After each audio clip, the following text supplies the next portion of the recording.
नागपूरच्या अनेक भागांमध्ये तांत्रिक पद्धतीने सिमेंट रोड बनवण्यात नाही आले किंवा वेगवेगळी जी कामं आहेत त्यामुळे नागरिकांना त्रास होतो आहे आणि त्याचमुळे नागरिकांचा हा मोर्चा या ठिकाणी आपण बघू शकतो की मोठ्या प्रमाणात विरोध प्रदर्शन या ठिकाणी केलं जात आहे। आणि महत्त्वाचं म्हणजे जे शहरामध्ये विकास कामं तर होत आहे, मात्र ती जर तांत्रिक पद्धतीने झाले तर त्याचा त्रास होणार नाही, मात्र तांत्रिक पद्धतीने कामं होत नाही अशा प्रकारे नागरिकांची ओरड आहे आणि त्यालाच घेऊन हा मोर्चा काढण्यात आला। नो मोर सिमेंट रोड अशा प्रकारचं स्लोगन घेऊन या ठिकाणी नागरिक रस्त्यावर उतरले आहे। हा सर्वसामान्य जनतेचा मोर्चा आहे आणि हे आंदोलन या ठिकाणी केलं जातं। मॅडम, काय नेमकं आंदोलन केलं जात आहे, काय नेमका विरोध? सर, 2018 मध्ये सगळ्यात आधी पाणी आलं होतं नागपूरमध्ये, त्याच्यापासून आता 23 मध्ये आलं, 24 मध्ये पुन्हा आलं।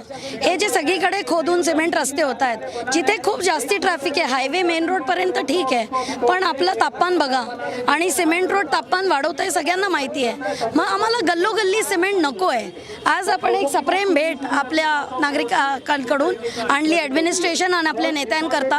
आम्हाला आता गल्लोगल्ली सिमेंट नको आहे, लोकांना नको आहे। सिमेंटचा जो तापमान तर वाढतंच, पण जो इम्पॅक्ट होतो, जे ॲक्सिडेंट होतात आहे, ज्याच्यामुळे लोकांना त्रास होतोय, ते पण आम्हाला नको आहे। तर आज आम्ही एक निवेदन करतोय नागपूरकरांकडून, बस करा, आम्हाला समृद्धीचा विकास पाहिजे, आम्हालाही विकास पाहिजे, पण पर्यावरणपूरक विकास पाहिजे आणि जो नागरिकांच्या हितामध्ये असेल असा विकास पाहिजे। सिमेंट रोड नकोच असं नाही की सिमेंट रोड नकोच नागपूर सर, आता नको, कारण आतापर्यंत आपण सहन केलं, चुप राहिलो की ठीक आहे, जिथे ट्रॅफिक गरज होती हायवेजवर, मेन रोड्सवर केला, आपण चुप राहिलो तोपर्यंत ठीक होतं। पण आता आम्हाला समृद्धी, पाणी कुठेच झिरपत नाहीये।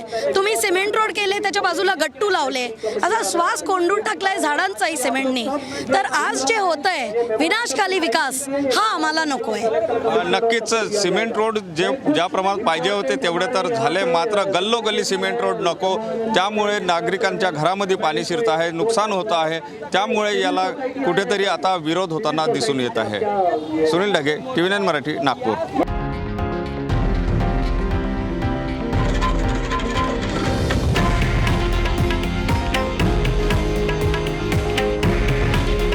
हे आहे देशातील नंबर 1 न्यूज नेटवर्क आणि आपण पाहत आहात TV9 मराठी। काळजी तुमची, हित महाराष्ट्राचं।